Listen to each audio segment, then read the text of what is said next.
आज की ये वीडियो आपकी कॉन्ग्रुएंसी के कॉन्सेप्ट को बहुत ज़्यादा क्लियर करने वाली है। कॉन्ग्रुएंसी से कभी भी डर नहीं लगेगा, कुछ भी क्वेश्चन आ जाए आप इजीली लिख पाओगे, कॉन्फिडेंस बढ़ेगा। तो पूरी वीडियो को ध्यान से देखना। आज इस वीडियो में मैं आपको बताने वाली हूँ कि दो ट्राइंगल अगर कॉन्ग्रुएंट हैं तो उसको किस पैटर्न में लिखा जाता है। पैटर्न का मतलब है, जैसे अगर मैं लिख रही हूँ ट्राइंगल ABC कॉन्ग्रुएंट है तो मैं यहाँ ट्राइंगल PQR लिखूँ या RPQ लिखूँ या QRP लिखूँ, कौन सा पैटर्न सही रहेगा। याद रखना, इसको लिखने के लिए बहुत ज़्यादा आपको आपके कॉन्सेप्ट क्लियर होने चाहिए। आपको बहुत ज़्यादा ऑब्जर्व करने की ज़रूरत है। किसी भी गलत साइड के आगे, गलत एंगल के आगे दूसरा एंगल नहीं लिखना है, जो इक्वल है वही आना चाहिए। तो इसको लिखने का तरीका आज हम डिस्कस करेंगे। आगे बढ़ने से पहले एक बात आपको याद रखनी है कि अगर आपको दो ट्राइंगल्स कॉन्ग्रुएंट प्रूव करने को बोले गए हैं तो ज़रूरी नहीं है वो आपको सीधे ही मिलेंगे। सीधे का मतलब मेरा ऐसा है, जैसे फॉर एग्जांपल ये दो ट्राइंगल्स हैं तो ज़रूरी नहीं है आपको ट्राइंगल्स ऐसे ही मिलेंगे, जो साइड इक्वल है वो उसके सामने ही होगी, ऐसा ज़रूरी नहीं है। हो सकता है ये ट्राइंगल ऐसे आपको दिया जाए। अब आपको देखना है कौन सी साइड किसके बराबर है और वही साइड उसके सामने लिखनी है। हो सकता है ट्राइंगल्स इस तरह से दिया जाए आपको, इस तरह से, तो आपको देखना है कौन सी साइड किसके इक्वल है। इसका मतलब ये नहीं कि अब ये ट्राइंगल कॉन्ग्रुएंट नहीं है, ट्राइंगल अभी भी कॉन्ग्रुएंट है, बस आपकी साइड्स और एंगल्स जो हैं डायरेक्शन चेंज कर लिया उन्होंने। इसके अलावा ओवरलैपिंग भी आपको मिल सकती है। हो सकता है इस तरह से दो ट्राइंगल दिए जाएँ, एक के ऊपर एक ओवरलैप करके। इस कंडीशन में भी दोनों ट्राइंगल आपस में एक दूसरे के कॉन्ग्रुएंट हैं। बस आपको ये जो ओवरलैप हुई साइड है और ये जो कॉमन साइड है, इनका ध्यान रखना है। दोनों ही जो ट्राइंगल्स हैं दोनों में ही ये साइड आपको कंसिडर करनी है, और जो इक्वल साइड है, जो इक्वल एंगल है, उनके सामने उन्हीं का कॉरस्पॉन्डिंग इक्वल साइड और इक्वल एंगल आपको लिखना है। तो उसको लिखने का एक तरीका है, वही आज समझते हैं। तो स्टार्ट करते हैं क्वेश्चन। ये आपको एक सामने फिगर है, इसको देखो और अब देखो ध्यान से कि AC 7 सेंटीमीटर्स है, इसके सामने आपको कौन सी साइड 7 दिख रही है। तो देखो ये RQ आपको 7 दिख रहा है, ठीक है। तो AC के सामने RQ 7 है। उसके बाद CB के सामने आपको PQ 7 दिख रही है, ठीक है। CB के सामने PQ 7 दिख रही है। तो ध्यान रखना, अगर मुझे लिखना है ABC कॉन्ग्रुएंट है किस ट्राइंगल के, तो मैं यहाँ देखो 1 2 3 इनकी पोजीशंस के नाम लिख देती हूँ, 1 2 एंड 3। तो A अगर 1 पोजीशन पे है, A यहाँ पे है, this is the first position, तो यहाँ पे 7 और 5 दोनों ध्यान से देखो, A पॉइंट के इधर 7 है और इधर 5 है। तो A ऐसा कौन सा पॉइंट है यहाँ पे जिसके इस साइड 7 और इस साइड 5 है, ये वाला पॉइंट। तो A के सामने आपका R आएगा, ध्यान रखना, ठीक है। नेक्स्ट B देखो, B के इस साइड 5 है और इस साइड 3 है, तो किसके इस साइड और उस साइड 5 और 3 है, P के। तो B के आगे आपका P आएगा, ठीक है। देन C चेक करो, C ऑब्वियसली 3 और 7 बचा है, 3 और 7, उसके बीच में Q है, तो RPQ आपका ट्राइंगल बनता है।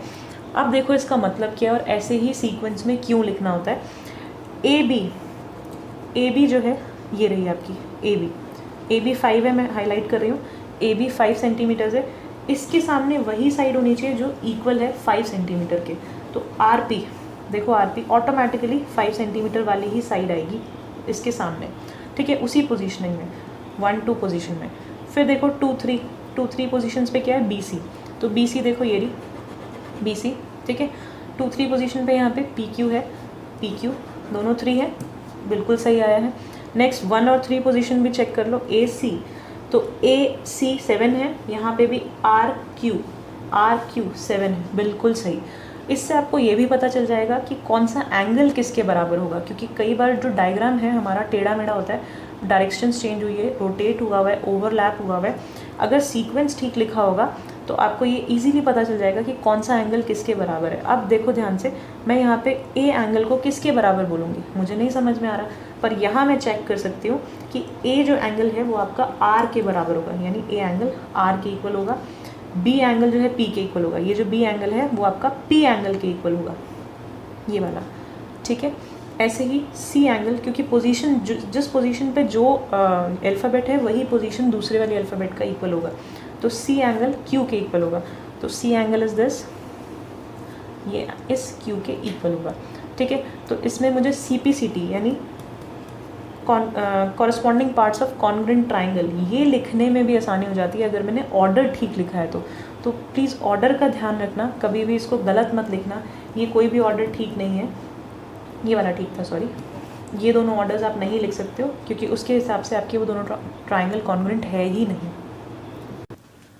ये शुरुआत में थोड़ा सा कॉम्प्लेक्स लग सकता है सीखने में, पर इसको एक दो बार वीडियोस को देखो, एक दो क्वेश्चन ऐसे अटैम्प्ट करो। एक क्वेश्चन हम भी कर लेते हैं जिससे आपको क्लियर हो जाए कि मैं ये क्या बोल रही हूँ, कैसे लिखना है और कैसे क्वेश्चन को करना है। क्वेश्चन है, आपके सामने ये फिगर दी हुई है, इसमें आपको प्रूव करना है कि एंगल DAC ये वाला एंगल इक्वल है एंगल BAC के, BAC इस एंगल के इक्वल है, ठीक है। तो इन दोनों को एंगल को इक्वल प्रूव करना है, ये आपका क्वेश्चन है। तो सबसे पहले आपको ये याद रखना है कि आपको दो ट्राइंगल्स को कॉन्ग्रेंट प्रूव करना होगा। कॉन्ग्रेंट प्रूव होते ही उनके सारे एंगल्स, उनके कॉरस्पॉन्डिंग एंगल और साइड ऑटोमेटिकली इक्वल प्रूव हो जाते हैं। तो ध्यान से देखो, ये आपको 90 डिग्री दिया हुआ है, 90 डिग्री मतलब शायद मैं यहाँ पे RHS क्राइटेरिया लगा पाऊँ। एक साइड आपको इक्वल दी हुई है, ये देखो, और कौन से दो ट्राइंगल्स हैं ध्यान से देखो। इस साइड अगर मैं छुपा दूँ तो आपका ADC एक ट्राइंगल बन रहा है, ये साइड अगर मैं हाइड कर दूँ तो आपका ABC एक ट्राइंगल बन रहा है, ठीक है। तो ये जो साइड है ये 6 है, ये 90 डिग्री।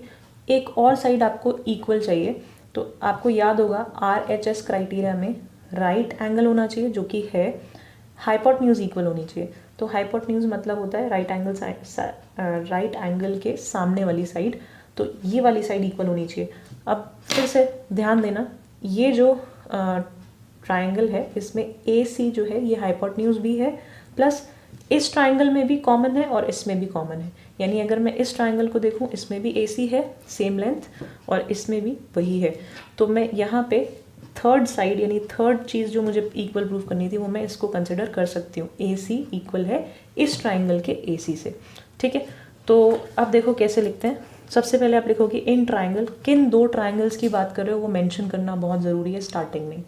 तो इन ट्राइंगल ADC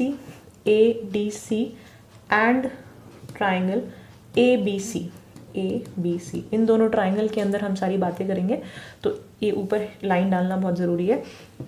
क्या है इन ट्राइंगल में खास बात, एंगल CDA, थोड़ा सा पेशेंस चाहिए ज्योमेट्री को करने के लिए, समझने के लिए, तो ध्यान से देखना।